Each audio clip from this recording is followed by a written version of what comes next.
And welcome to our July 1 mid-year Ojo Masterclass.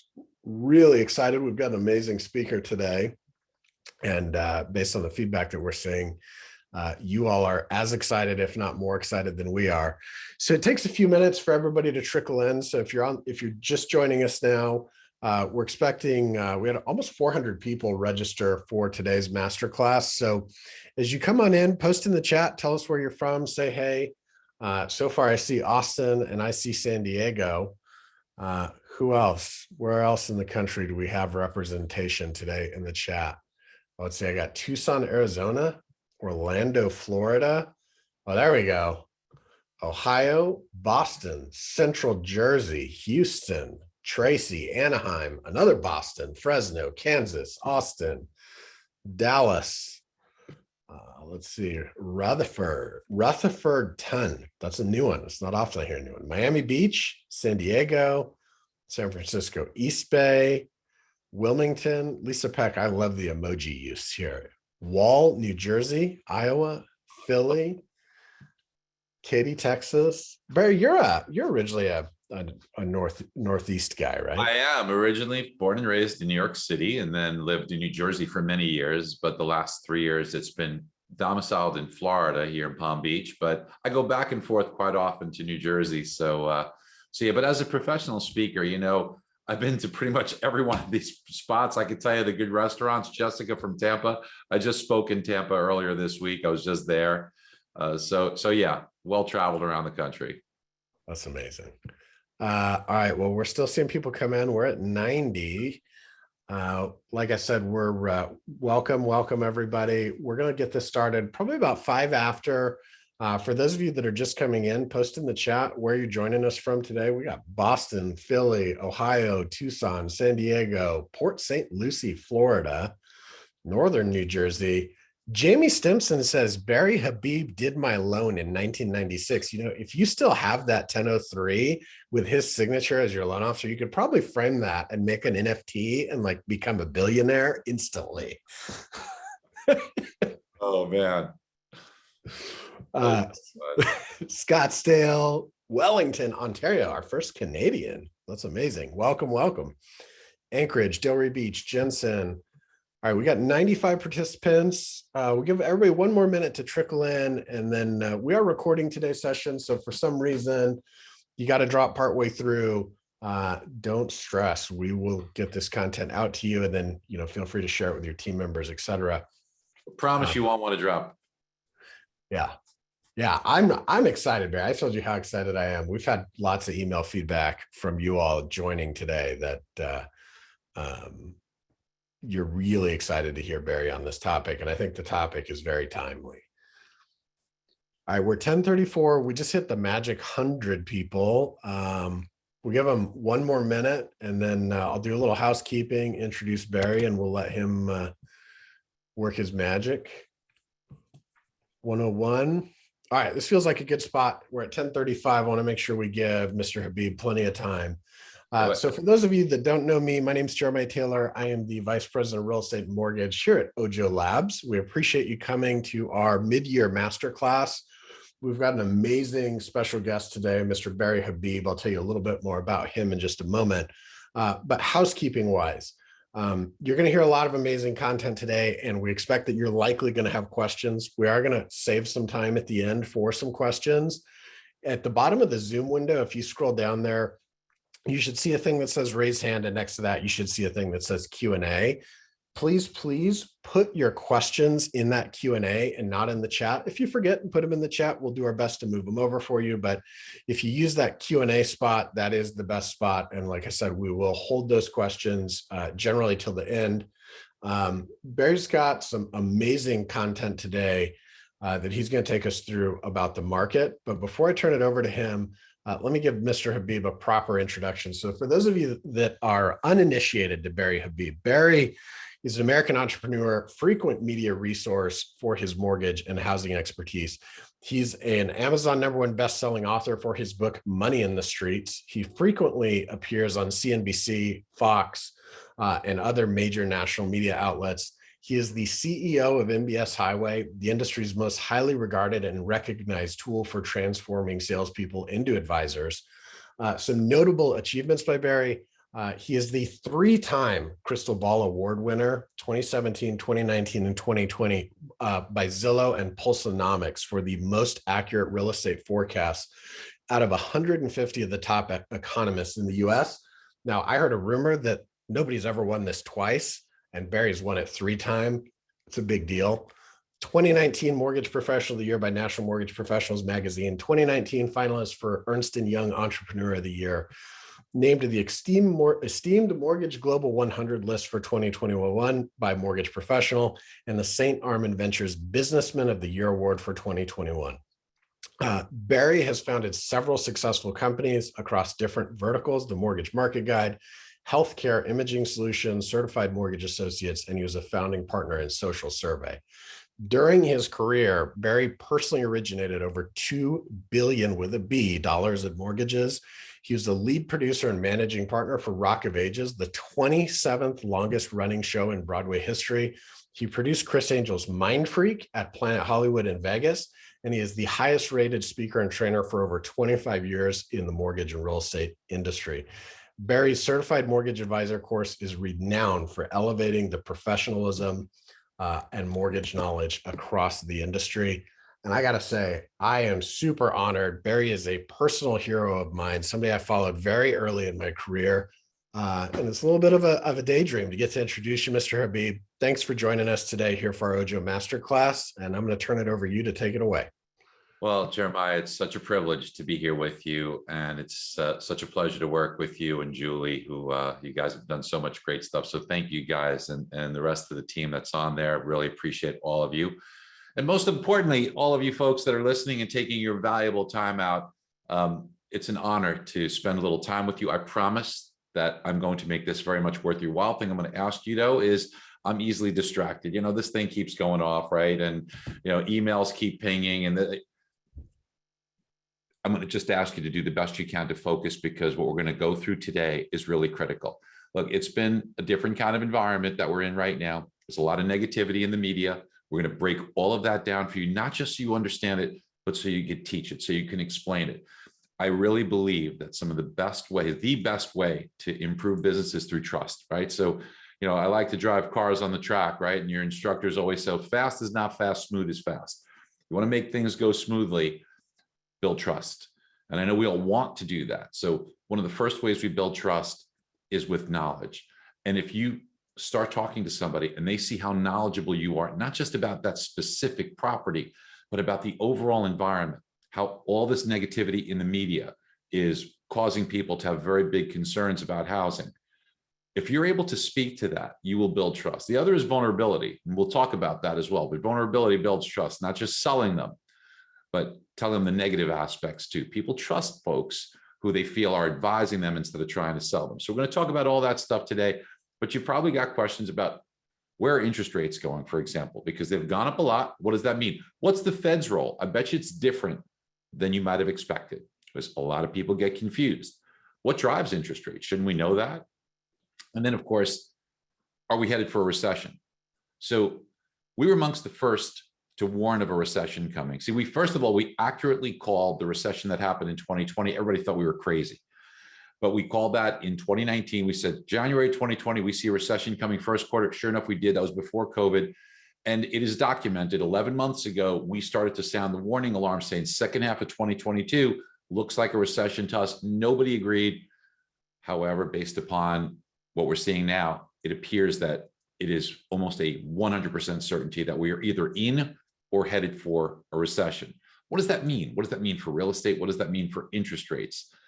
And then, of course, is there a housing bubble? Just because prices have gone up, interest rates have gone up, so everybody's ready to say, oh, the housing market's about to crash. It's a copy of 2007 and 2008. We're going to go through all of those things. So it's important that you're focused, important that you take notes. And here we go. I'm going to bring up some slides here. So first of all, we want to talk about interest rates, real estate, and recession. What does that mean? So when we first talk about the marketplace, we have to understand what drives mortgage rates. You know what? Let me just chat with you for a second about this. Mortgage rates are an important part of what we do. So what drives mortgage rates? It's not the Fed. Okay, mortgage rates, and we need to know this, right? I bet you, if you know this, you probably know more than your mortgage professional in most cases. Mortgage rates are driven by inflation. That is the key. And we all know inflation's gone up, and in response, mortgage rates have gone up. So let's first define what is inflation. The definition of inflation is too many dollars chasing too few products. You've seen that happen in real estate. Too many buyers with dollars, so too many dollars, not enough inventory, too little product, prices go up or inflate. That's exactly what you're seeing right now. Supply and demand determines price. Let's not forget that. It's not just because prices have gone up. If prices go up, they could still go up if there's more demand than supply. It's that simple. So when we take a look at this, we understand that inflation is too many dollars chasing too few products. What we are experiencing right now is a huge run up in inflation. Inflation's gone from less than 1.5% year over year to now 8.6% year over year. And the Fed is charged with keeping inflation low. So they're kind of panicking. And what they're trying to do is slow down inflation by hiking interest rates. Okay. So when we look at inflation and we look at why it drives mortgage rates, here's the lens I want you to look through right now. I know a lot of times we'll look at it as the buyer, as the real estate agent or mortgage professional. Let's look at it through the lens of the investor, the lender who is now lending money. Imagine you're the one lending the money. If you're lending money and you're out there and you're saying, okay, imagine inflation was very low. You give me a loan, let's pick a number, say $400,000. Every month I give you a monthly payment of $2,000 a month.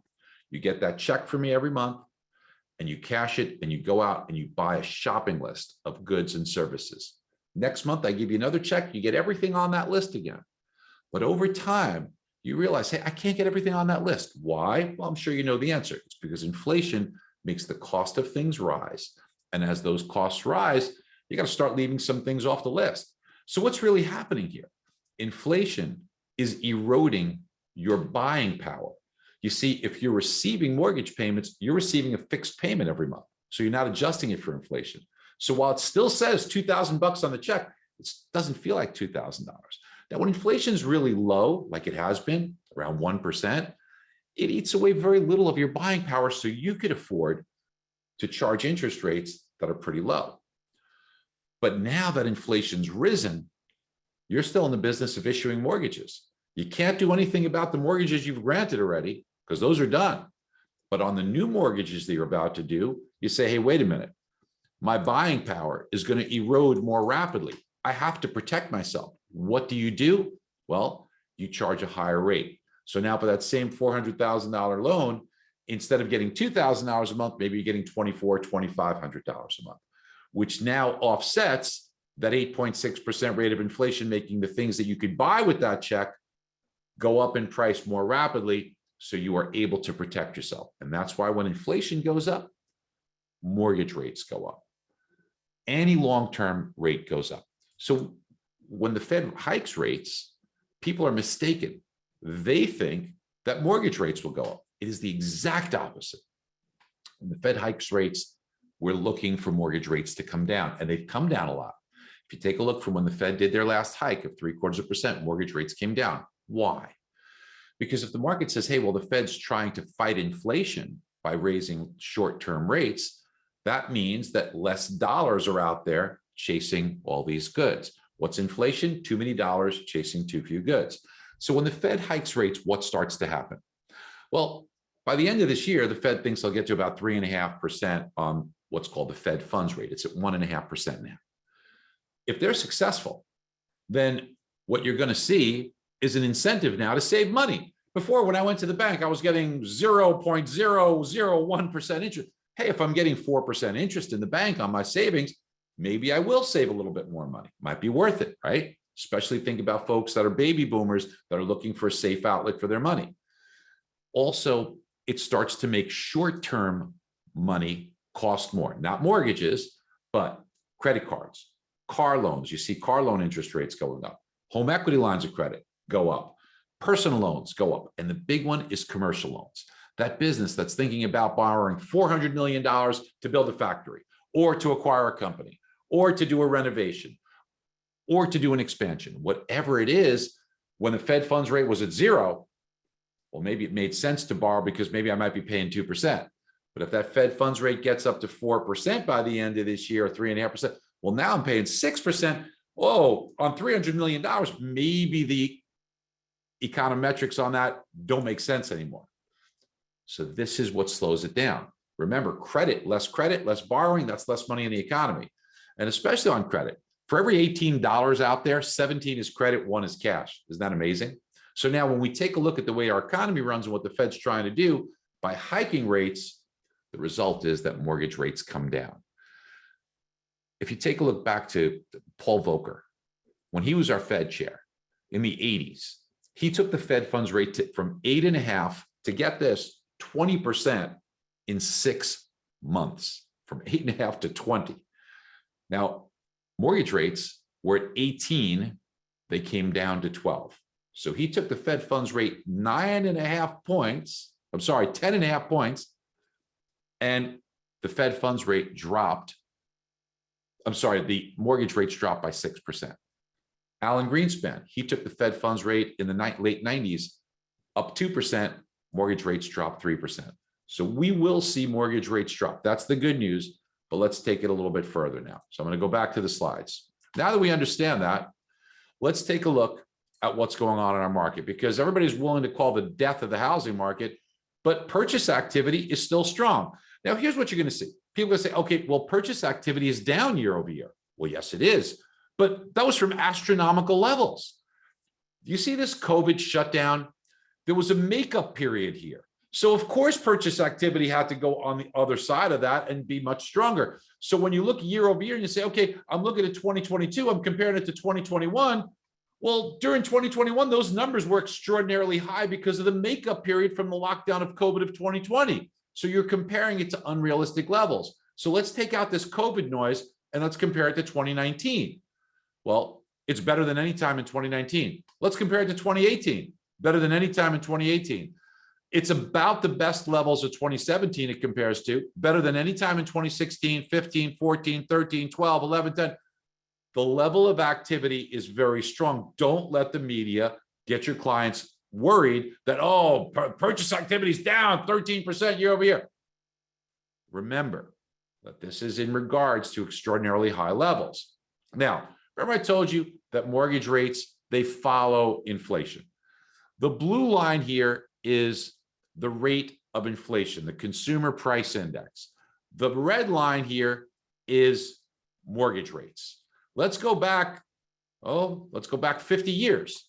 Here's what happens. Inflation starts to go up, and then with a little bit of a lag, mortgage rates follow suit and they start to go up.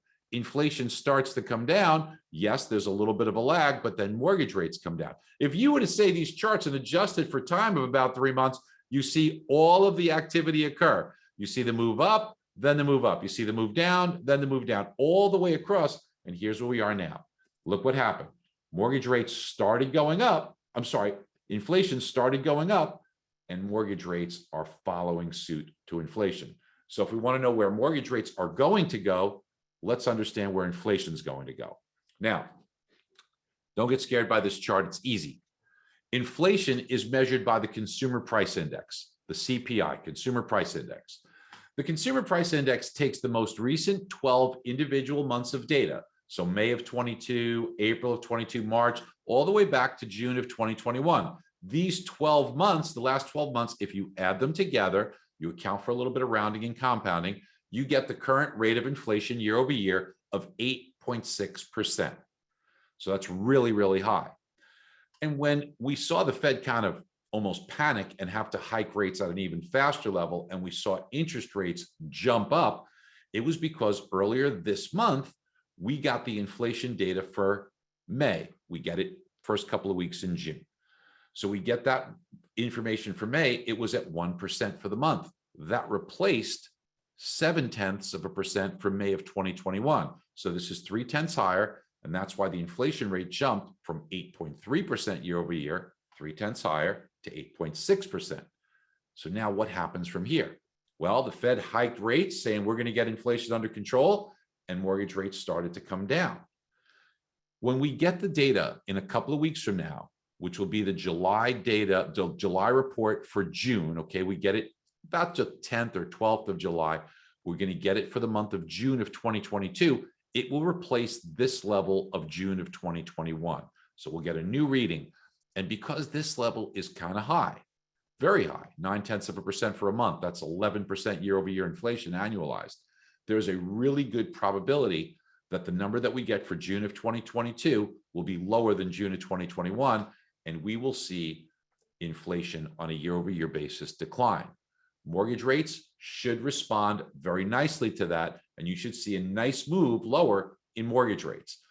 Everybody in the media is going to make the mistake and they say, oh, inflation's done, it's peaked, this and that. Not so fast. They don't understand how it works, because now that we see how this really works, let's look ahead. Do you see these reports for July, August, and September of 2021? Look how low inflation was. It is highly likely that the 2022 numbers will probably exceed these levels. What does that mean? It will push the year-over-year inflation numbers up during late summer, early fall. But here's the good news. It starts in the fourth quarter. The comparisons get bigger. The Fed's going to hike again in July on the 27th. They're going to hike again in September on the 21st. And we should start to see things slow down. We'll probably get a recession by then too, which will really slow things down. So inflation should really start to abate. Now remember, what's inflation? Too many dollars chasing too few products. Let's talk about the too few products part. If you look down the highway and you see a big tractor trailer, it's got on the back of it what's called a container with a lot of stuff that's packed in there and shipments. Do you know you could put 10,000 of them on a ship, a container ship? And right now, there are thousands of those container ships with 10,000, 12,000 containers on each ship outside of Shanghai. China's no COVID policy has locked things down. There are ships waiting to pick up, drop off, transport goods. Probably by the fourth quarter, that starts to alleviate itself and you will start to see more goods flow. General Motors just said they have 95,000 vehicles that are sold, built, ready to go, but they cannot sell them yet because they're waiting for computer chips from the backlog from Asia. As we start to see things unwind, you will see goods flow. The fact that they don't have those goods that they could sell, it's making used car prices go up. It's making new car prices that are available go up. And that's what we're seeing out there. So by the fourth quarter, the Fed hikes take a bite. People have an incentive to save. Comparisons to inflation go down and goods start to flow. We see mortgage rates coming back down under 5% in the fourth quarter. Now, as the Fed hikes, it's bullshit, folks, when the Fed says to you, hey, we think there's a soft landing, we could avoid a recession. No chance of that, okay? Let's go throughout history here. For the last 100 years, the Fed hikes us into this darker era recession. Hike, hike, hike, we get a recession. Hike, hike, hike, recession. Again. In the mid-90s, they were hiking. We didn't get a recession right away because the internet came out. So we had a resurgence of economic activity, but eventually we did get it. Again. And here we are, folks. They're going to hike us into another recession. And quietly, they know this. Quietly, that's what they want. They just can't say it out loud. What is a recession? The technical definition of it is the National Bureau of Economic Research. They're like an umpire. And they say, okay, we entered a recession here. The rule of thumb is two, and many people think it's this, 2 consecutive quarters where our gross domestic product, our GDP, is negative number. Now, we already got a negative number for the first quarter. It was minus 1.6%. And yesterday, the Atlanta Fed forecasted negative 1% gross domestic product for the second quarter. We'll have to see what it comes in for the second quarter. But if it's a negative number, that's kind of like the rule of thumb definition. It's not official until the National Bureau of Economic Research says, yes, we are in a recession as the umpire. But that's like in a baseball game. If the pitcher throws a ball right down the middle, right over home plate, it's pretty hard for the umpire not to call it a strike. We get 2 negative quarters of GDP. It's going to be pretty hard for the National Bureau of Economic Research to not call it a recession. So we may be in a recession right now. So what does that mean?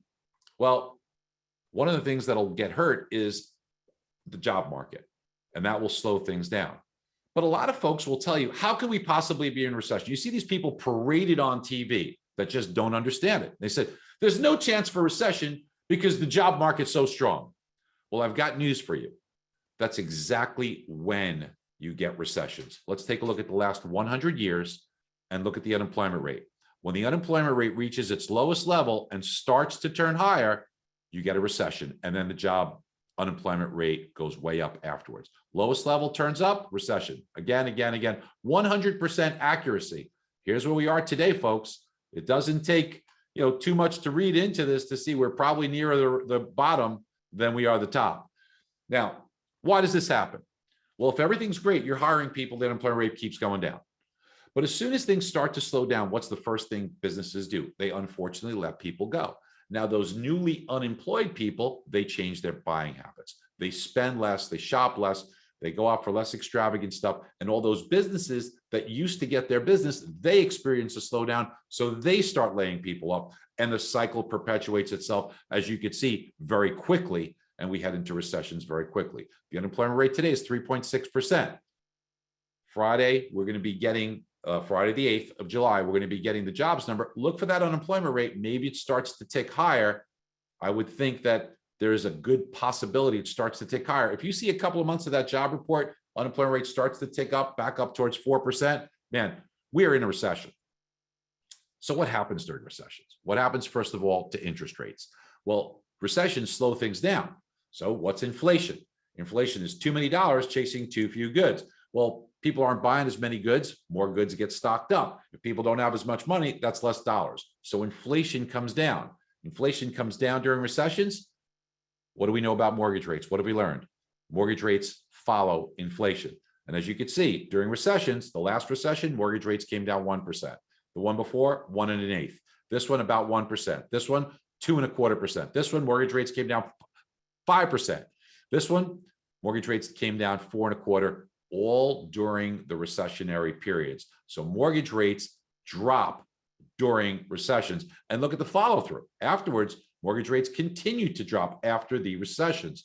So it's very likely we're going to start to see mortgage rates end of this year, early next year, below 5%, probably in the mid 4s. Lower than that, hard to forecast right now, but I wouldn't rule it out. So here's the big one for you, because everybody's going to say, recession, don't buy a home. Real estate's terrible during recessions, right? Well, let's look at the facts. During the past 9 recessions, not only did real estate do well, it went up quite a bit in 8 of the 9 recessions. What was the exception? Right here. Why? I'm going to explain the 2 reasons. One, first of all, the recession did not cause the housing bubble. It was the housing bubble that peaked first that led us into the recession. So what were the causes of the housing bubble? Well, first of all, do you remember the types of mortgages? Fog up a mirror. Here you go, 580 FICO, no income, no asset, no job, 0 down, investment property. What could go wrong with those loans? But here's the big reason: supply and demand. Builders in 2006 built more homes than they had ever built in the history of our country. They built over 2 million homes. So that brought a lot of supply to the market. Demand comes from something called household formations. So what's a household formation? Household formations are when someone occupies a new property, turns on their electric in their own name, but they don't vacate one. For example, a couple that's living together and they decide to split up. So one person remains back in the existing home or apartment, and a new one needs to be occupied. So now, before where that couple needed 1 roof over the head, now they need 2. That's demand. That is a household formation. Or a young person maybe living with mom and dad, they leave their parents' home, so their parents stay there. It's not now a vacant home, and now they move in. That's a household formation. It's not when you have someone sells their home who now has to buy a home. No, because that's neutral. They're letting one go, but they're buying one. They don't create inventory. They create activity, but not inventory. Inventory is created by builders. So back in 2006, at the start of this mess, builders built more homes than they ever built before. But household formations dropped dramatically in 2006, and there's a reason for that. The median age of a first-time home buyer is 33 years old. That means the crop of 33-year-olds in 2006 was very low. Why? Well, let's minus 33 years from 2006. They were born in 1973. Birth rates in 1973 plummeted. Why? That was the year abortions were legalized. Birth rates plummeted, and then 33 years later, there was a lot few buyers out there, but builders don't look at that stuff. They build more homes like crazy, and they built way too many homes, and it caused the imbalance in those mortgage products. That's what caused the housing bubble, folks. Now, Diana Olick on CNBC, she's famous with many others, Housing Wire, Adam Data, it's all over. Everybody loves to spew negative information on the housing market. So here's the way I would handle it if I were you. When your customer says to you, so I'm hearing all this stuff about the housing bubble or housing market, it's going to crash, right? It's going to feels like a crash. It's going to crash. Maybe I shouldn't buy a home. What do you say? What is your defense? Let me walk you through exactly what you need to do to win that customer and help that customer. Because here's what your competition's saying. Well, market seems pretty good. That's not exactly a vote of confidence, okay? What you need to do is you need to unequivocally explain the rationale as to why this market is still very strong. So here we go. This is exactly how imagine you're the customer asking me that question. I say, well, listen, I understand it because it's all over the media. CNBC's Diana Olick has almost been the poster child for negativity in housing for the past decade. And there has literally been hundreds and hundreds and hundreds of negative articles that she has put out on housing. Here's a few snippets over the years to give you just a quick look at what she said over the past decade. So back in 2015, she said, hey, the bubble in 2015 is larger than 2006. She said that 7 years ago, folks. Okay. So if you were going to buy a $300,000 home, but said, I'm not going to buy it, I'm afraid, you missed out on 5% appreciation that year or $15,000 in that year of 2015. So what does she say next year? Did she say, I'm sorry, I'm wrong, I was dead wrong on it? No, she said, we're in a new housing bubble. So if you listen to her again, you lost another 17,000 or 5.4%. So in 2017, she said, hey, home ownership does not build wealth. She said, do not buy a home, it doesn't build wealth. Really? Show me the one person who did not build wealth in the last 5 years in the housing market. And in that year, prices went up 20,000 or 6.1%. You would have missed out on. Now, she's been saying this all along. She says half the housing market is overvalued, but she's been saying that for 5 years. Okay, this is what she said in 2017. So in 2018, she says, hey, it's better to rent than to buy a home in today's housing market. Show me the one person in the last 4 years that was better off renting. And in that 1 year, home prices went up another 14,000 or 4.1%. So in 2019, she said, the housing market's about to shift in a bad way for the second half of 2019. Well, values continue to go up 4% or $15,000. So at the end of 2019, she gave her forecast for 2020, and it was this. Next year is going to be hard on the housing market. Well, I guess it's going to only be hard if you didn't buy a home, because home values went up 16% or $61,000. And then her forecast a year ago, July of 2021, she said, the housing boom is over. Well, home values have gone up 18% since then, or another 80,000. So we don't want to be listening to the media, because the media doesn't care about the truth. The media cares about selling ads and getting eyeballs by putting out a message of fear. Let's go by the facts. We know that prices are created from supply versus demand. So what is the demand side? I explained to you what household formations are. And in the United States right now, we are forming 1.41, 1.42 million households a year. So because of that, that's our demand. So what's the supply? We know supply comes from new construction. Now, there's already a shortage of homes, and you know this. There's already a shortage. Freddie Mac says it's 3 million homes. I don't think it's that much. I think it's closer to 1.5 million homes short in this market. So when we look at supply, that comes from new construction. So let's look at the homes completed. There's 1.45 million homes completed, but we got to take into consideration that every year about 100,000 homes get retired, destroyed, renovated, rebuilt. So they're putting 1.35 million new homes on the market. We've got about 1.4 million formations. So as short as we are, builders are still not keeping up. We're still getting deeper in the hole of a shortage of 50K a year. Now, people say, well, it feels like a bubble. Well, this is what a bubble feels like. In 2007, there were 3.8 million units for sale. Today, there's 1.1 million units for sale. So when we look at that big shortage in housing, people are talking about inventory build. And maybe you've said or you've noticed that there's more inventory coming on the market. And that everybody's in the media talking about the fact, oh, well, all this inventory is coming on. It's got to be another bubble. Look at the inventory coming on. Well, if they would just look at the facts, they would see that this happens every single year since the beginning of time. Why? Why does this happen during the spring months? People say it's the home buying season. The weather's warmer. Well, sorry, that's not the reason. The reason is simply this. Remember when you were a kid and someone came into the school that was new? They came in the middle of the school year. It was tough on them. Kids are tough, and parents are sensitive to that. So if I'm moving to a new school district, I would much rather my child start at the beginning of the semester, which means I have to have closed on my transaction sometime during August or June or July, somewhere in there, which means I had to start putting my home on the market and selling my home, adding to inventory somewhere along the lines of April, May, June, which is why inventory always peaks in July every single year. That's what happens. So inventory is going to continue to build here, but look at the trend and look at this happening every single year. So we know there's 1.16 million units in inventory. And then they take that by the sales pace and they say, oh, there's 2.2 months supply. It's very low. But that doesn't tell the whole story, folks. Because let me give you the real story. When they say 1.16 million units in inventory, the big mistake that they make is this includes those under contract. Hey, if somebody's under contract and they're closing next week, are you taking your clients and say, oh, let me show you this home?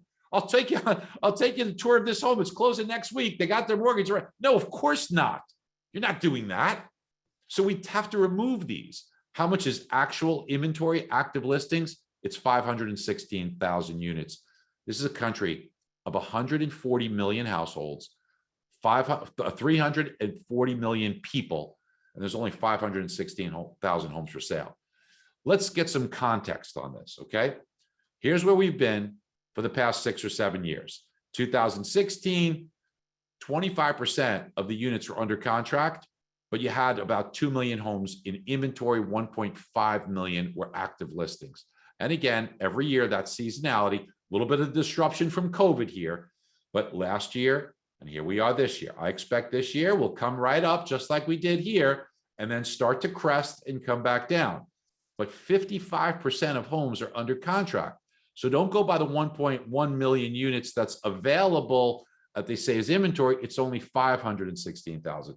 This is less than a 1 month supply of inventory. That's why 88% of homes are selling in 30 days and why listing to contract statistics are 16 days right now, folks. Other big one, vacancy. So vacancy rates are at an all-time low. Now, you know this. Back in 07, 08, somebody was trying to sell their home and buy a new home. They bought the new home. They still carrying the old home. I'm carrying 2 homes, 2 mortgages, 2 taxes, 2 insurance, 2 landscapers, 2 sets of utility bills. Darn, it's costing me $6,000 a month for this extra home. I'll be apt to dump it if somebody offers me 10, 20,000 less. It's better than me carrying another 2 or 3 months. So they have an incentive to take lower offers. Today, they don't have that. So we're not seeing that today. Now, here's the big one everybody hears about. Affordability, affordability, affordability. It costs, and I think that CNBC puts this up every day, showing how it costs like $1,000 more to buy a home this year compared to last year. Let's go through the numbers, okay? Because I want you to understand this. Is it more expensive? Of course it is. Is it less affordable? Of course it is. Is it as bad as they say? No. And here's why. Here's what we have to explain to our customers. In 2021, a year ago, a $400,000 home at 3.5% was $1,796 a month. So we've seen 18% appreciation. We've seen mortgage rates go up 2%. But here's the thing too, is that to qualify for this principal and interest payment, their household income had to be around, you had 2 income earners, one earning 4 or 5,000 bucks a month, total of 9,000 bucks a month. Now this year, because of 18% appreciation, instead of a $400,000 mortgage, you got to borrow $472. We know rates have gone up from 3.5%. Let's call it 6%. They're actually a little less than that now, but let's get crazy. Your payment's gone up $1,000 a month. Wow, that's really bad, right? Well, by the way, all incomes have gone up by 6%. But if you take out the bottom 25% of people who are not home buyers at this point in time. Why do we take them out? Because that terrific young person who's working at a fast food restaurant, earning 12 bucks an hour, whatever it is, they're just not a home buyer today. God willing, they will be sometime in the future. But we shouldn't take their incomes into consideration because they're not at the present time in the equation. Those that are, they've seen their incomes go up 8%. So that means they're making $720 a month more. This greatly offsets this. Now, folks, let's be fair. Inflation's been hard on us. It's cost us 79 bucks a month more in food, maybe up to 160 bucks a month more in gas, and services $73 a month. These are on the high end of the scale. So between the mortgage and this, it's costing you 1,300 bucks a month more, but more than half of that has been mitigated by the fact that the incomes are going up too. And that's why we have to look at the whole picture. Is it more difficult? It is. It's not as bad as they say though, folks. And the thing of it is that what this is doing is it's removing some of the buyers, yes, but the remaining pool of buyers is still greater than the pool of inventory that's out there. And that's why we're seeing upside pricing pressure. So we know rents are tough. Rents are going up 14% a year. Renewals are 8% a year, but remember that renewals every single year. We see mid to high single digit appreciation this year, and we see it continuing in the mid single digits. Is that bad? Well, let me give you an example. What if it was only 4% appreciation? Is your customer going to be upset with 4% appreciation? Let me show you something. Let's just use for simplicity, a $100,000 home. If you put 10% down, your investment in that home is $10,000. 4% appreciation means that that $100,000 home gave you a $4,000 profit. So you tell me, what percent return is a $4,000 profit on a $10,000 investment? It's a 40% return. That's an amazing return on your money, folks. Real estate, even at these lower rates of appreciation, are really strong. Now, people are going to think about renting, or maybe people say they miss because their credit or whatever. There are opportunities by using different tools out there like non-QM. The problem is that if you talk about a $400,000 home with a 360 mortgage, they have to pay a really high rate of 7.5 with 2 points. And somebody might say, I'm not even going to tell my customer that. I'm not going to insult them with a 7.5% rate. Or the mortgage professional may be bashful about it. Here's the way to explain it. It's the opportunity overall on wealth creation. And this is how it works. Now, we picked a few markets around the country. The average per year, about 4.49 is the forecast, and 4.19 has been the average for the last 62 years. They think they're going to be there for the next 9 years. So right in line, but the forecast is a little bit stronger just because the demographics are better. Annual property taxes, let's tell them all the negatives. Remember, we want to be vulnerable here. We don't want to tell them just the good. Let's tell them all the bad. Your taxes go up. You don't have that when you're renting. You're going to have repair costs that a landlord would cover if you're renting. And on a $400,000 home, it's about $2,000 a year, or about 166 bucks a month on average. That's going to be an additional expense for home ownership. In addition to that, if you sell the home in the future, 9 years from now, on that appreciated value, you're going to have to pay 6% in fees in order to sell that home. You don't have that when you're renting. So here's all the negatives. Now, on the rental, a comparable rental payment for that $400,000 home, let's say, is $2,750. The year-over-year increases, let's just say they're only 4%. Let's make this look really pretty. The national average is like 8%. But let's say your rent's only going to go up at 4% a year. Just to make this simple, should I buy or not with the 7.5% rate? Well, here we go. If you look to purchase the home, your monthly payment's going to be more than $700 a month more to buy than to rent. That doesn't look good, right? But even with just this mini 4% annual increase in rents, you can see that the rentals eventually eclipses, the purple line eclipses the mortgage payment. Now, over the 9 years that this person thinks they're going to be there, they would spend more by buying.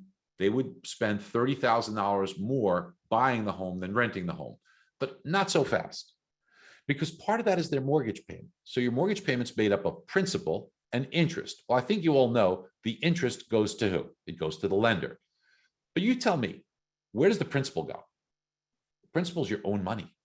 Look, if I had cash in my left-hand pocket and I take it from my left-hand pocket and I put it in my right-hand pocket, it's still mine. It's just in a different place.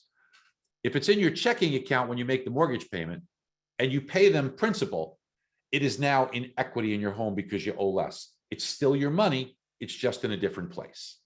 And that amounts to $41,000 in equity that you built from amortization. Nobody talks about that, but it's critical that you do. Then there's the magic elixir of appreciation. And this is the shocker. You know, Albert Einstein said the eighth wonder of the world is compound interest. And just at 4.49% appreciation, you got $194,000. $194,000 that you get in appreciation from this, which means that your home value would be $593,000. Now, when it comes time to sell, you got to pay 6% on that. And you do get a tax benefit. Tax benefit you get to is $17,000 over the 9 years, and you got a cost to sell of $35,000. So when you put it all together, was it better to buy or better to rent? Well, the answer is it's better to buy by $175,000. Now, if you're in there for 7 years, it's $110,000. If you're in there for only 4 years, still $34,000. Clearly, it pays to do that. But here it is, Mr. and Mrs. Client. If you're going to be there less than 2 years, rent. Because here's the thing. Your initial closing costs and your cost to sell will outweigh the benefits. But if you're going to be there longer than 2 years, clearly, even though the rate's 7.5%, you should buy. Plus, you're going to have the opportunity to make these numbers much better if you refinance. And when rates do come down, and they will during that recession.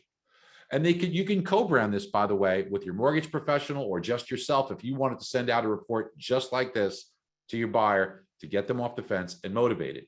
Now, look, when you go on your listing appointments, one of the big things that I advocate doing is bring an AVM, an automated valuation model, an appraisal.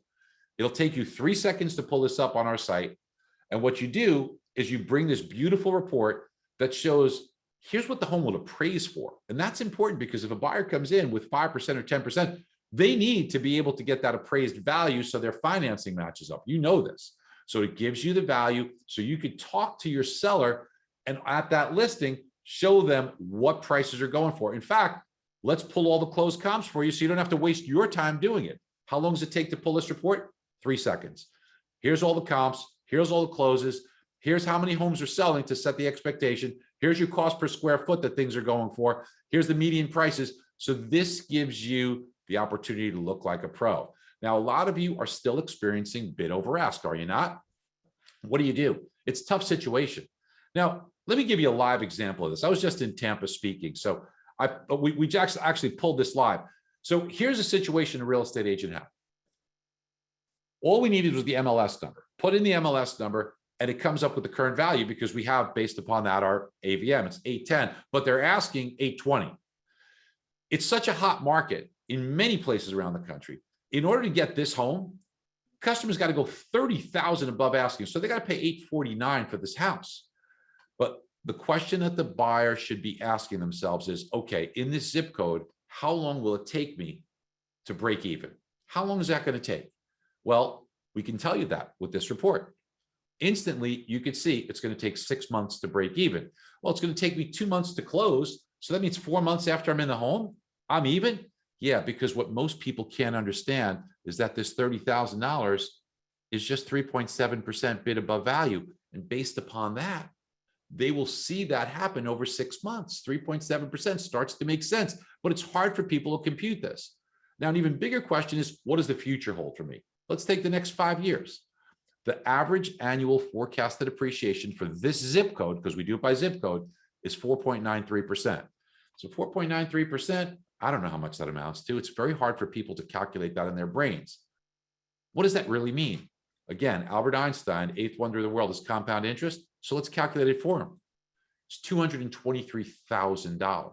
And let's back test this. For the last 63 years, it's been pretty similar, 4.32 versus 4.93. This report is changing people's world. It is allowing people to want to get off the fence, up their bids, go after the home of their dreams, and win it because they see why. Real estate agents tell us constantly that this is a lifesaver over and over and over. How long does it take to do? Less than 10 seconds. And then there's a real estate report card, which this everybody wants or every open house needs, is how does this stack up around the country? What is the average price per square foot and median in this market? What are snapshots of historical appreciation for the last 63, 10, and 5 years? What is the next 1 year's forecast and 5 years cumulative? What would that do to the value of the home? What are demographics? What's inventory change look like? What is the population, renters proportion? How many homes are going to be needed because of first-time home buyers that will take from inventory, and how many homes, because we have the builder data, will be replacing that? And you can see there's a shortage here. What's affordability? What's the unemployment rate in this market? What's income in this market look like? What's the job picture? Everything that your customer wants and needs to know is on one page right here, and you look like a hero. You look like a champ. And that's the transition, folks. It's salesperson to advisor. We want exponential growth. Look, if I told you, would you rather $1 million or a penny a day that doubles every day for a month? You're pretty smart. So you're going to say, Barry, you're baiting me here. It's a penny a day. So let's watch it in action. 1, 2, 4, 8, 16, 32, 64 cents after a week. Hey, we're nowhere close to $1 million. After 2 weeks, we only got $81. But after 3 weeks, a little bit of money, 10,000, still far off $1 million. After 4 weeks, there we go, 1.3 million. After a month, that's 5.3 million. But wait a minute. What if we started a day earlier? That's 10.7 million. You see, of all these doubles, which double do you want? You want the last double. The last double is the big one. How do you get more doubles? You start sooner. The difference between this and a person who started a week later and delayed it is 10 million bucks, folks, in this example. The lesson here is that procrastination is a killer. It's a killer for you. It's a thief for you and your family. If you have an idea that you like, if there's something that you want to go after and do not procrastinate. You are stealing from yourself. Success is a decision, folks. You know, when I was younger, I was a good athlete. I played high school sports and a few different sports. You know, it was a dream. Maybe I could one day be a pro or even play, you know, meaningfully in the collegiate level. But the truth of it is that people just got a lot better than I did through college. So it wasn't in the cards for me. And it wasn't for lack of trying, man. I tried. I was at practice early. I tried to do everything I possibly could, but you need God-given talent. But that's the great thing about what you and I do now. We don't need to be able to bench press 400 pounds or run insane speeds or dunk a basketball or whatever it is. You know what we need? You know what you need to be successful? You need one thing. That's heart. How bad do you want it? How bad do you want to be successful? Make a change in the life for your family, for your kids, to honor your parents, for your significant other, to make a better life for them. This is a decision. That's what success is all about. And that's the beauty of what we do. Using the right tools, the right way, and just changing our focus slightly. One of the things you should be doing is video. Because look at the statistics according to Wisel Research. 88 people say they've been convinced to buy a product by watching a brand's video. Are you doing reels on Instagram? Are you doing videos for that? Are you putting out information that is important for your clients so that what they can see is that you are the expert? Are your open houses some of those reels that people are doing? These are all important things. 73% they want to learn about a product by watching a video. People are twice as likely to share a short video. So short videos, short videos, short videos. How do we do that? Well, maybe you get your phone out and you might say, hey, I'm Barry, hi. It's a little hard. So we give you scripts. We turn your phone or your computer into a teleprompter. And every couple of weeks, we give you new scripts about the real estate market or what's going on so that you can put these out yourself. You could edit the scripts. They're only 30 seconds long. They're so easy to do. It looks like you're looking at the camera. You watch the text scroll. You can change the speed, the font size. It's so easy to do. And then boom, one click, you put it on LinkedIn, Instagram, Facebook, send it to your customers. Maybe you want to tell somebody something, a message about a home. It's a great way for you to do it. Here's one in general that people are doing right now. Of the dozens and dozens, the real estate market's been very strong, and because inventory levels are low, it may be more challenging to find a home to purchase. That is some people considering renting their next home instead of buying. There are a few factors to be considered before making that big decision. Some of the most respected companies like CoreLogic, Case-Shiller, Black Knight, MBS Highway, and others forecast the real estate values are expected to appreciate into the foreseeable future. This can create significant wealth for your family. Meanwhile, rents are forecasted to continue to rise by more than 5% a year, which can have a significant impact on your cash flow over time. Additionally, your mortgage will amortize, meaning that a portion of each of your payments will go towards reducing your loan balance, which builds equity and wealth for you. That's different than a rental payment, which builds wealth for your landlord. Another big consideration is the level of freedom to do things to your home as an owner, which may be more limited as a tenant. I have the ability to provide you with detailed analysis and forecasts for your specific market upon request. Contact me to see why home ownership might be a great way for you to create wealth. Boom. Oh, punch in your zip code below. Folks, on social media, you want to create engagement. You want to see a magic trick on engagement? Post this on Facebook and watch what happens. What was the year and model of the first car you ever owned? Just put that out there. And you know what happens? You're going to get a flood of engagement. And then you respond and comment back. And then what happens is the algorithm within Facebook, when you post additional things, you will be getting many more responses and your message goes out there. It's just a little trick you could do. Post questions like that. Or the end of the script, say, put in your zip code, I'll send you buy versus rent for your marketplace. Another thing you may want to do is TV. Now, don't be bashful about it. It's kind of easy. I've done a lot of TV through the years, and I happen to be host. I have no financial arrangement with these folks whatsoever. I'm just telling you what I see work. It's called Financing the American Dream. You may have seen it on CNBC and Bloomberg and all the streamings. This is something, if you really want to take it to the next level, I mean, think about how powerful it is if you're on TV in your local market, if you own that marketplace and you're on CNBC and Bloomberg on the American Dream TV, and what happens to these individuals that are showcasing those properties, it's a lot easier for them to get listings because, hey, let me show you this featured listing I did on CNBC or these homes. And then people definitely want to list with you. You want to give yourself an edge, text info 888-319-1846. I have no financial interest in this at all. I do appear on every one of the monthly segments as the opening for it because I talk about the markets. And because I'm there and I see what the results are, I am telling you that this is a home run for people. It really works. We talked about a lot of different things. And I mentioned this before, you have to change your focus. Okay. Albert Einstein, I love Albert Einstein quotes, essentially saying trying to solve the same problems as we used to have doesn't work with the same thinking. We have to change our thinking for the new problems of today. And the market today is different. It's got its own set of challenges. And it means that we have to just react differently. I learned an important lesson in driving school. Now, I like driving on the track. I enjoy it very much. But I also, what's really important to me is improving myself in anything I do. I'm always a student. I always want to get better. So I always go on the track with a professional driver. And he's able to make some changes for me. And I want to share a great lesson I learned. This professional driving teacher, what he said to me one day was, Barry, I noticed you, says, don't feel bad. Almost everybody, you tend to look at the car in front of you quite a bit.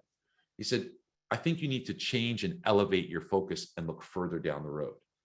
He said, let me show you why. And he takes me out of the car and he puts a bottle of water about 20 feet in front of me. And he said, okay, I'm going to ask you to do the same thing he asked me. Stare at that bottle of water. Now, out of the corner of your eye, you could probably see there's a sign down the road. But if you're staring at the bottle of water, you can't read the sign. Now, change your focus, elevate it, read the sign. While you're reading the sign, can you still see the bottle of water? Yeah, of course you can. And that was the aha moment for me. He said, you see, Barry, when you're on the track, if you're looking at the car in front of you, you don't see where the passing opportunities are, where the apex of the curve is. He said, if you look further down the road, you'll still see the car, but you'll know where your opportunities are.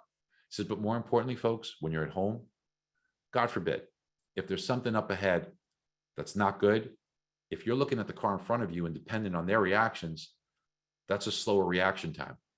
If you see something happening, you will see it before they do, and you'll still be able to keep your eye on them. So elevate your focus. Now, if we take that to business, let's look down the road, folks. Rates will come down. The recession's coming if it's not here already. The media is going to try and destroy anyone's prospects for buying a home and do them harm. You have to be that guiding light. You have to be more than just filling out a contract. You have to be an advisor. And the way to do it is through the knowledge that you have and sharing that knowledge. Now, if you like what you saw today, Ojo has put together an unbelievable opportunity for you. Get this. You can go to MBS Highway's site. And MBS Highway is $200 a month, $2,000 a year. There is an enormous discount that Ojo has put together for its network, because this is predominantly a tool that has so many things in it, but it's used mostly by mortgage professionals, real estate agents. There is an opportunity that Ojo came in and said, create something for realtors for this venue.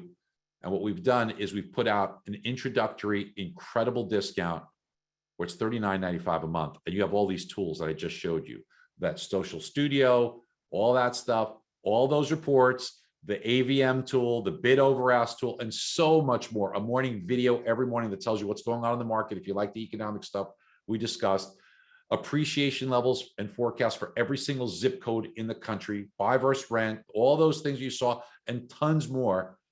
$39 a month or $3.99 a year.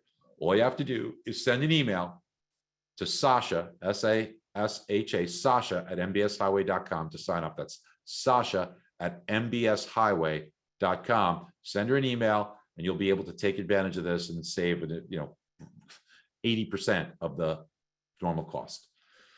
Your best opportunity, folks, are ahead of you. I hate when people say, well, the market's changed, it's over, it's this, that.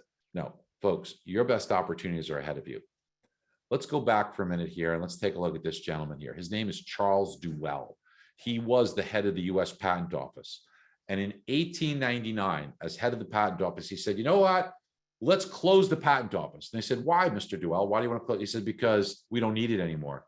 You see, back in 1899, he said, everything that can be invented has been invented in 1899.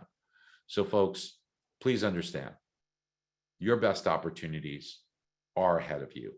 I want to thank you for your time today. God bless you guys. I'm here for a few minutes. I know we're pretty close to right on time. We started a couple of minutes late, but we're pretty close to right on time, but I'll be able to take a few questions if you have them, folks. All right, thanks so much. Amazing content, far exceeded expectations.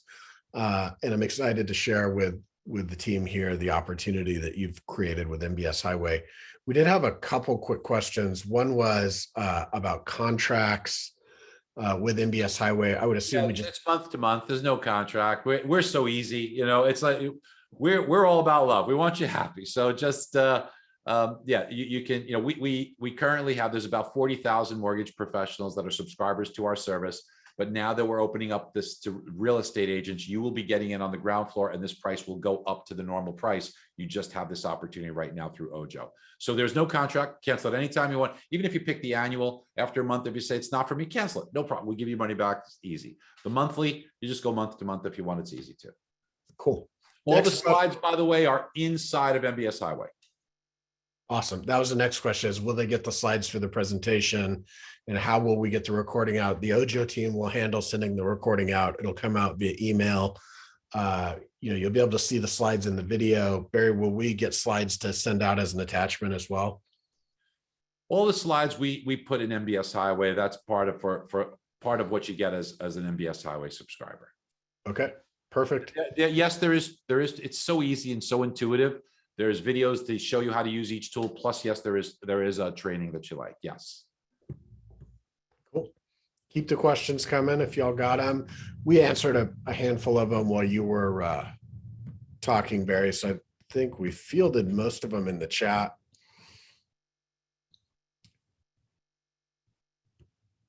Okay. This is great. This has been a tremendous use of time. I got a ton of value from this. I couldn't take notes fast enough. I'm seeing all the comments here in the Q&A in the chat. Thank you, thank you, thank you. There is one question from Ron Cedillo. His lender uses this. Should he sign up for it or should he contact his lender? Well, it'll be up in your name and with your picture and your thing if you sign it, and it's cheap enough. Yeah, your lenders can use this and do it, but then you're kind of dependent on them, and that's fine. But if you just wanted the ability to do this, like every time you're talking to a customer, instead of calling your lender, just boom, you could send this out, text it, right from the site. It just takes a few seconds to put it in their hands. So I think it's really good. And plus then you'll have it on your phone. And if somebody's asking you, what's the appreciation in this market? What does it look like? What's the job picture? But you have everything on your phone. You're always the expert. So I think it's fine if you want to use it through your lender, but it's so cheap. You might as well do it on your own. Awesome. Thanks, everybody. We will get this recording out. It probably won't be next week. If y'all don't know, Ojo is closed, Joe, next week for the 4th of July holiday. And so this will come out the week of the 11th. We truly appreciate everybody, especially Barry. Thank you for taking the time and putting this together. Everybody have an amazing and safe 4th of July. And good luck. And we wish you all great success out there. God bless you, folks. Bye-bye. Thanks, Barry. See you guys.